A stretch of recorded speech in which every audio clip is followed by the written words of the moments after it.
Hi, this is the Painting with Commentary for the Nolzur's Marvelous Miniatures Roper episode of Paint to Life number 29. If you missed the episode, you can catch it in the link right here.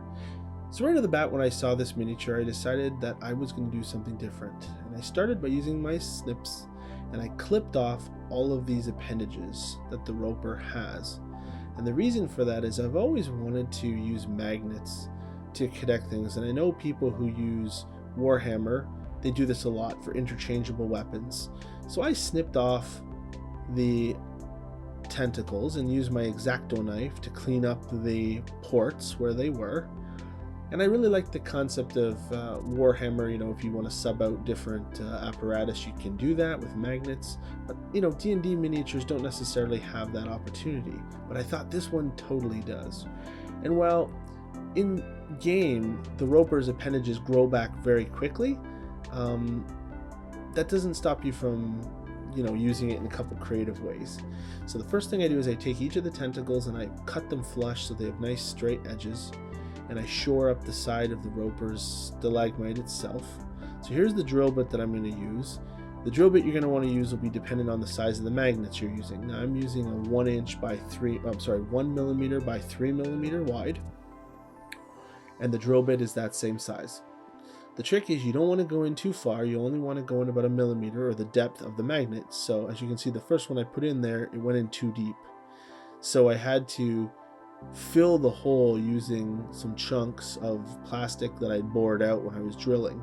So a little bit of Gorilla Glue, fill the hole, just back up to speed. If you drilled too deep, that's what you would do. For the other 5 holes, I had no problems. There are my magnets, 3 mil by 1 mil. Drill a hole about 1 millimeter in, shave it off, grab a magnet from the magnet stick and put it in there. Now, one note about magnets that I didn't realize: there is polarities in magnets, positive and negative poles.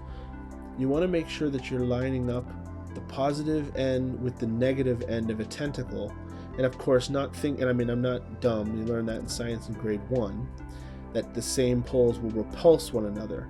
So of course, statistically speaking, when I did this, 3 of the magnets worked and 3 of them repelled the tentacles. So I had to give the tentacles a subsequent chop because the super glue wasn't going to let go of the magnet, and then make sure I was gluing on a magnet that was opposite polarity of the tentacle. So if that's too confusing for you, I'm sorry. Long story short, make sure that you have magnets that stick together and use those sides facing the right way when you put this together. But being a first time, I wasn't too mad at myself. You can see there's 3 nice done up, and here we are on the tentacle tips, putting in a magnet on each side. I used a Sharpie to denote the poles. The Sharpie side was positive and the clear side was negative. And obviously don't test it when the glue is drying, or your magnet will just rip right off of the glue. Just glue these little appendages. I use a toothpick there to gently press down on the magnet, because obviously with the super glue, if you use your finger, I got my fingertips stuck, magnets glued to my fingers a few times.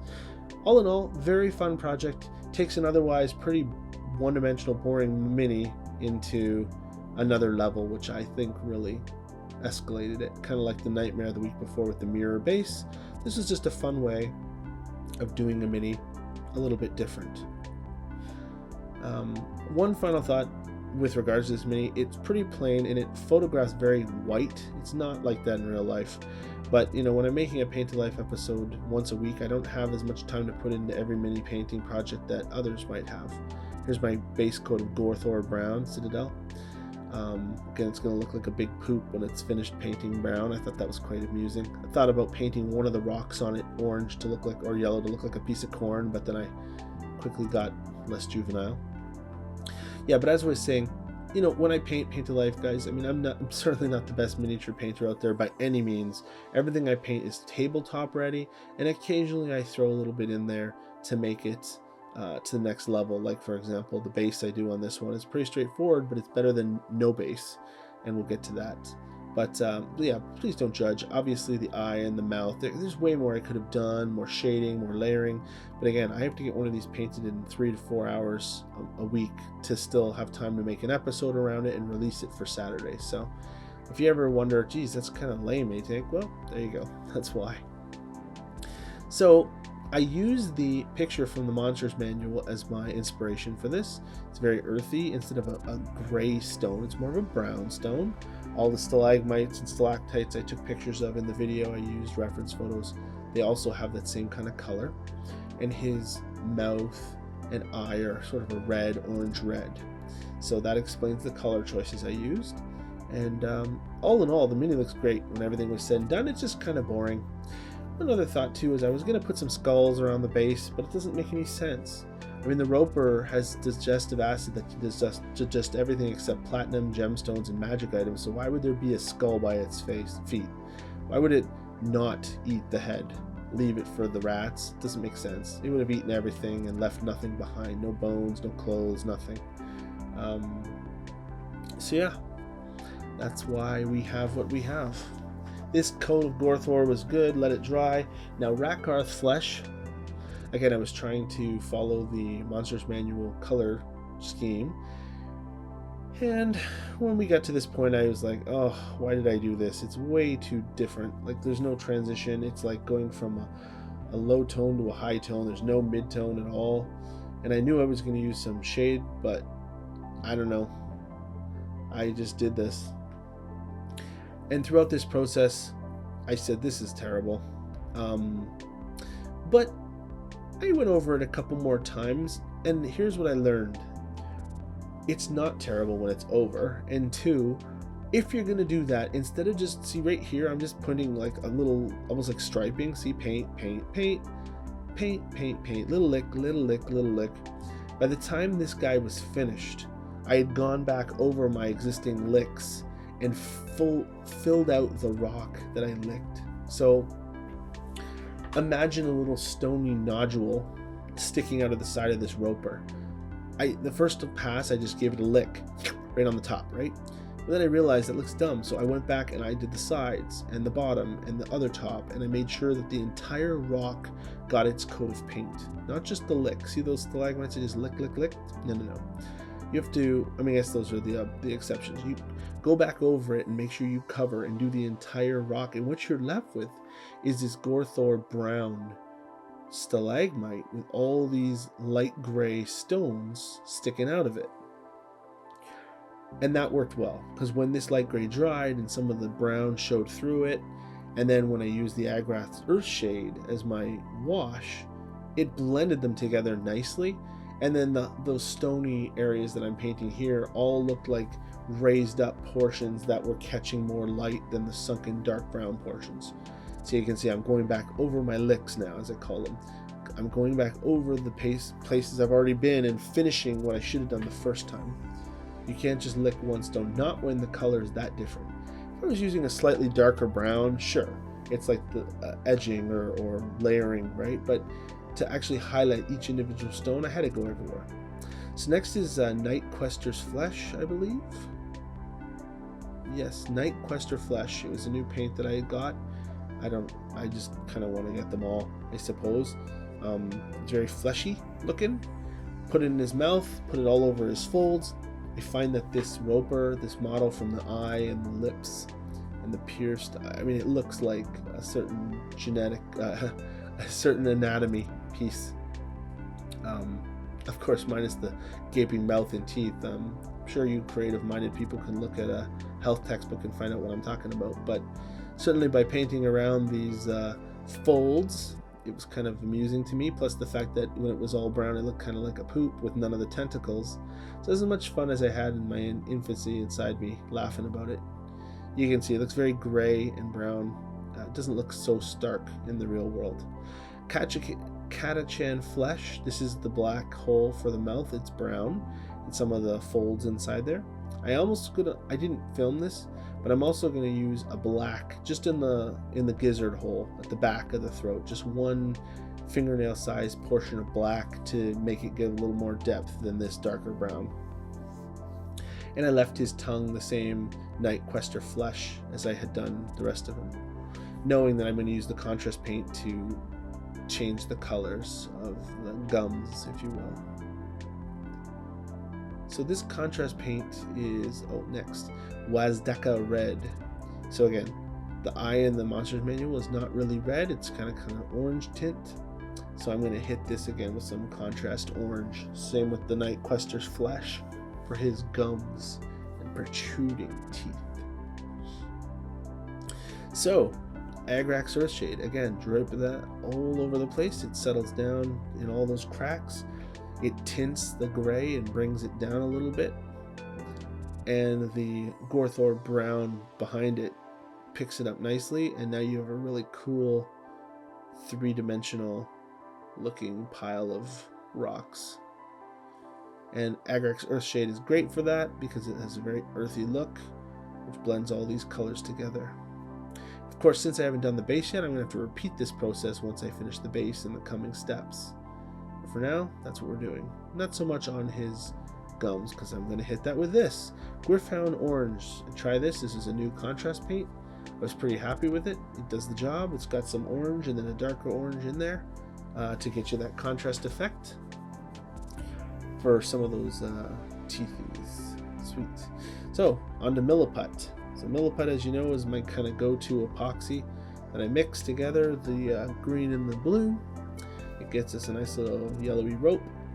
So I'm going to glue him down on his base now with some super glue. Now that that's hardened, I'm putting the MILLIPUT around to continue his rocky cave-like texture all the way to the end of the base. So a little bit of a ring of MILLIPUT, and using my little scooper, my little tool, I'm pressing it down flat because the MILLIPUT is also going to serve as the base for the cave. I'm not using XPS foam because it wasn't enough room. If I had to coat more of an area, I would use the XPS foam as the base, but because it's only this, I'm pushing the MILLIPUT out.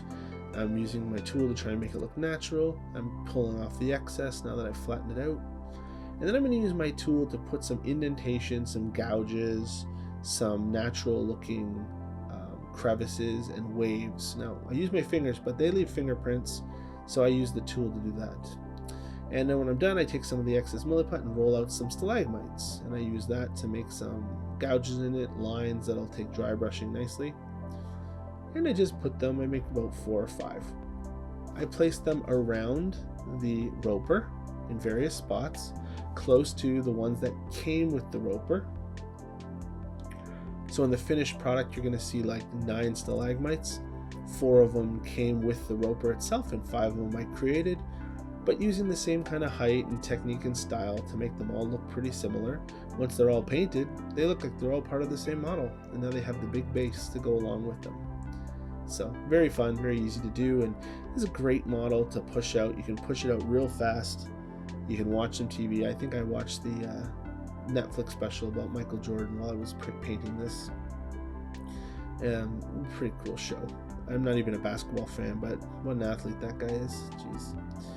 Alright, so now the teeth. We're using some DEEPKIN flesh. It's an off-white. I'd originally planned to give these teeth some like stone quality, like gray. But you know, when it was all said and done, the white just made it look like such a monster. So I left it. Behind the gums, there's another row of teeth, like shark. Pardon me, I'm yawning. Behind the mouth, there's some more teeth down underneath there that you want to hit as well. The second row, like a shark. That's very important. So when his mouth is open and you're looking, you see both rows. So again, same as the original paint job. GORTHOR brown first. And again, I should have done this, should have built that base first before I painted him. I wouldn't have had to do this twice, right? I've already painted him GORTHOR brown, and then the highlight color, and then the AGRAX Earthshade. But c'est la vie, which is French for that is life. So finish up the stalagmites, make sure that the MILLIPUT is completely covered. The nice thing about MILLIPUT is because it's yellow, it's very easy to see if there's any part of it that you haven't hit with paint. And just keep your brush light, thin your paints. You want those little recesses you carved in the sculpt to show up, and they will. So same like before, RAKARTH flesh. It's that gray. I went over top of all the stones that I modeled. I put a couple of round stones. I put them in on top of the recesses that I carved. You know, remember what a cave floor would look like? You know, making a small little round ball of stone and leaving it on the floor is perfectly acceptable. I think this turned out really well. The cave floor, I was very happy with it. So some of these big flat areas, just kind of see I'm painting different shapes to, you don't want to paint it entirely white or / gray. So there's a W, there's a Y, almost like I'm painting letters. Go around that stone there, around this stone. And there's some more. And up to the AGRAX Earthshade. I'll remind you, as I learned before, when you have a light color like that Deepkin flesh, that gray, make sure it's dry before you put this shade on it, or you're going to make a soupy mess. And because acrylic paint dries so fast, we're tempted to move on to something. Normally I paint this, then I paint that, and the next thing I know, it's all done. Yeah, just make sure it's dried. You can see also his eye, I just used black to make a vertical line like a pupil. If I had had more time and didn't have the episode crunch, I would have put some more effort into painting him up with some more layers and more spectacularness. So here's a Liquitex gloss varnish. Put this on heavy. It doesn't have to go on thin. In fact, the heavier you put it on, the more mucusy it will look. I was trying to get the effect of slime between the teeth, which I certainly got. I was going to use a glue gun, oh yeah, and the eyeball as well, just get that glossy sheen. I was going to use a glue gun to make some sticky tack between the teeth, but I think it would have been too messy and ropey, haha, pun intended. So I just stuck with the gloss varnish. It was good. And finally, I did need some dry brushing. Terminus stone, I didn't think I was going to need dry brushing, but it was a really good idea to do so. However, I think this is why on camera, anyways, this thing looks very contrasty heavy. Like it's white and brown. When I hold it up in my Paint to Life episode, I'm like, geez, look at that thing. It looks terrible, but really, it's just the way it looks on camera. So here he is, finished shot from the side with his articulated arms up in different directions. Remember, those arms can come off. They were all painted. I didn't film myself painting them, but they're the same paint design as the rest of the roper. So if you have any questions, feel free to leave them below in the comments or email me at painttolife@gmail.com. Thanks for watching. I'm GMA Tank. Wash your hands, people. We'll see you next time. Bye-bye.